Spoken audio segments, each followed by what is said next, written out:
Okay folks, we're doing something a little different here. A student from this past weekend has requested a voice narration because we had a few battery problems with the communicators that we were using on the track. So I will basically just repeat what I was saying to Paul right here as an overlay instead.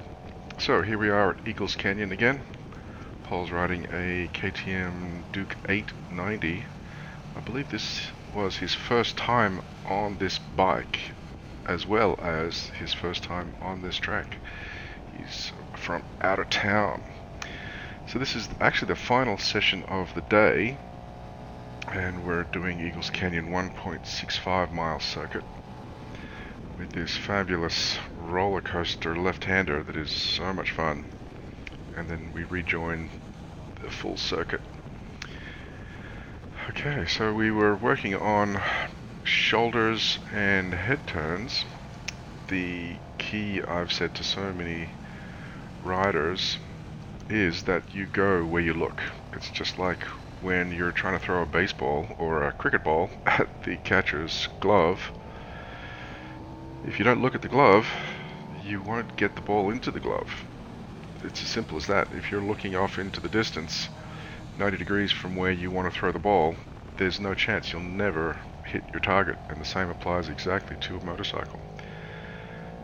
So we were trying to do a little bit of slow on the straights and slow into the corners, fast out of the corners, but Paul was having a lot of fun. Okay, so this transition, we want to get on the gas early, and then set up for the next corner, which is a double apex. We want to have our targets mapped out, reference points, because remember, a bad reference point is better than no reference point. I'll say that again, a bad reference point is better than no reference point.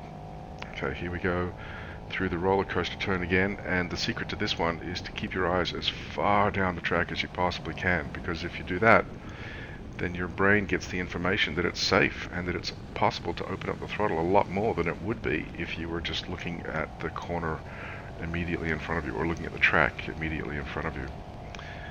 Okay, now this is a really interesting corner, turn 14, where there Paul just turned his head, he's looking for the next reference point, and that tower off in the distance is a very useful reference point. If you just stay on the right hand side of that tower, you won't run off the track. So that allows you to get on the gas a lot earlier than it would be if you had to wait until you could see the outside of the track. Okay, so let's do another lap. Again, it's really useful to slow down on the straight, get your turn in speed for this corner absolutely perfect, rather than rushing into the corner and accidentally over braking, going into the corner slower than you could otherwise. So I tell a lot of people, going slower on the straights will actually allow you to go faster everywhere else. Okay, so we've got another double apex, tight, wide, and tight again. We need to keep our eyes up, and remember, the perception of speed is much lower the further ahead you look. It's like when you're in an airliner. You don't get this perception of speed when you're cruising along at 40,000 feet because there's nothing close to you that you can see. But then when you slow down for a landing and you start going through clouds or get closer to the ground, that's when you get a perception of speed. Okay, so let's go through turn 14 again. Let's watch when Paul turns his head. But I think what he's doing now is he's actually focused on the traffic in front, because I didn't see much of a head turn, at least not as much as the previous lap. Okay, so double apex. We'll come out wide, find our reference point that we've been adapting all day. Yeah, that's a nice look, but he cut that corner tighter than he needed to. If you're opening up the throttle, you open it up as much as you possibly can, and then you keep the bike from running wide by using your counterweight from your upper body, literally pulling the bike down into the corner to make it turn tighter. Okay, let's see how this one goes again. Now, you can see every time the rider readjusts his body, That's the result of him looking at a different point down the track. The key to avoid that, the key to keeping it a smooth single radius turn all the way through the corner, is to find your reference point on the track, and then as soon as you know you're going to hit it, take your eyes off it and look at the next reference point. Now that may happen 10 yards, 10 meters before you hit the reference point, before you hit the aim point, or 100 meters before you hit the reference point. The key is you don't need to watch it go under your tires. As soon as you know you're going to hit it, take your eyes off it, look at the next one. That'll allow you to make a much smoother radius through something as complex as a double apex corner. Let's see how he does on this one. Adjust, adjust, adjust, adjust. Yeah, it's good that he's scanning forwards, but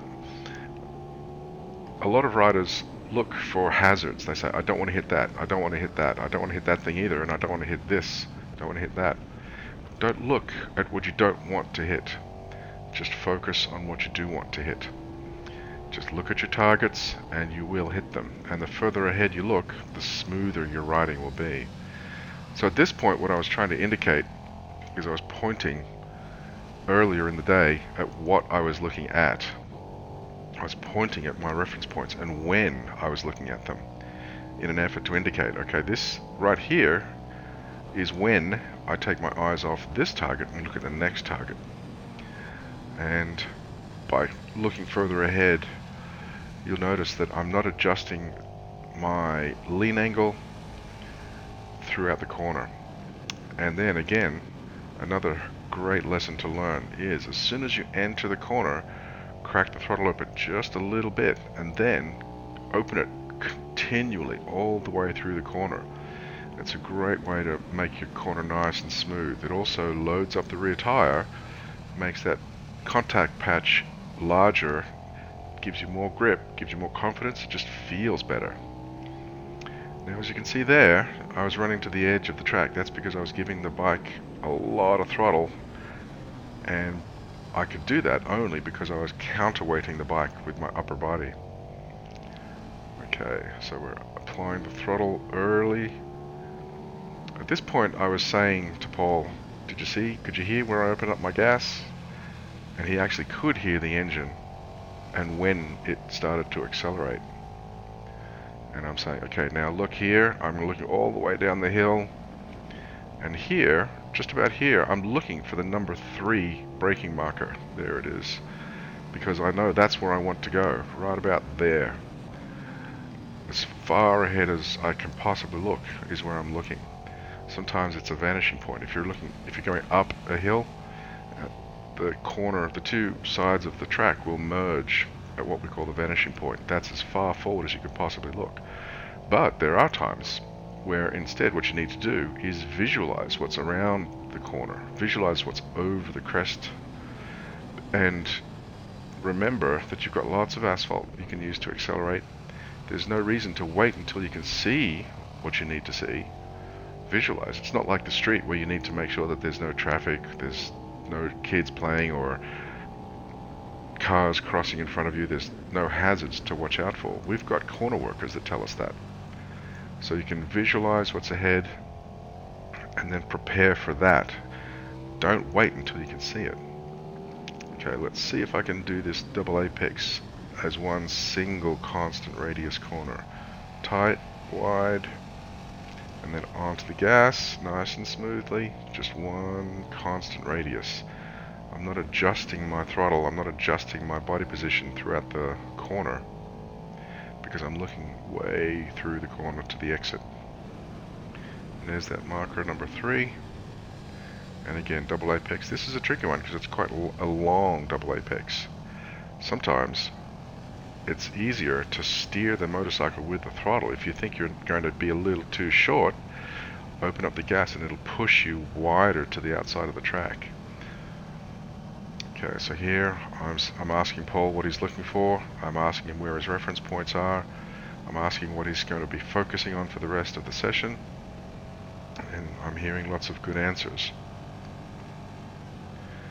So I'm going to, after having demonstrated a few of those double apexes, I'm Gonna wave him by.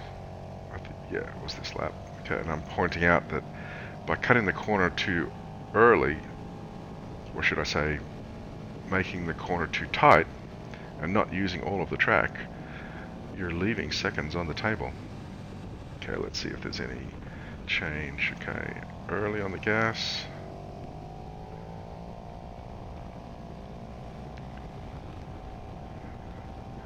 And let's see that double apex. Bit of a wiggle, bit of a wiggle, bit of a wiggle. Adjust, adjust. Yeah, but having said that, this is Paul's first time on this track, so it's a complex one to learn. Those double apexes can be very demanding to get perfect. But the wiggliness, you can get rid of that, again, with the eyes. The eyes and the head turn. The classic explanation is, which corner can you go faster through? A wide open turn with no obstructions, or a blind corner? Well, clearly, yeah, the answer is a wide open turn with no obstructions. But if you don't look through the corner, you make it a blind corner. And every time you don't look through the corner, you make it a blind corner. Okay, I think we got one more lap left. And again, more throttle at the corner exit would make for a faster straight line speed. Good body position. He's comfortable. He's not riding outside of his limits. He's pushing. I was hoping for more like a 50% effort down the straight so we could actually maximize our learning potential on the corners, but there he was saying he thinks he might have actually touched his foot down a little.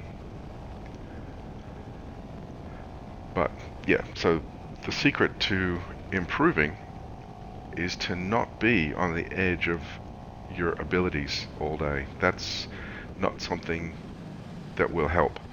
If you're spending all day just trying not to crash, then you won't be learning anything.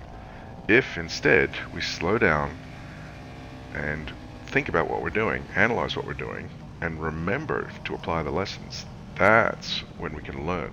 And that is when we can increase our corner speed just a little bit every lap. And that's where the no braking exercise is perfect.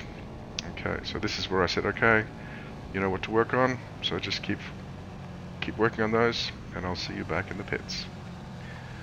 And that is about it. Thanks for watching.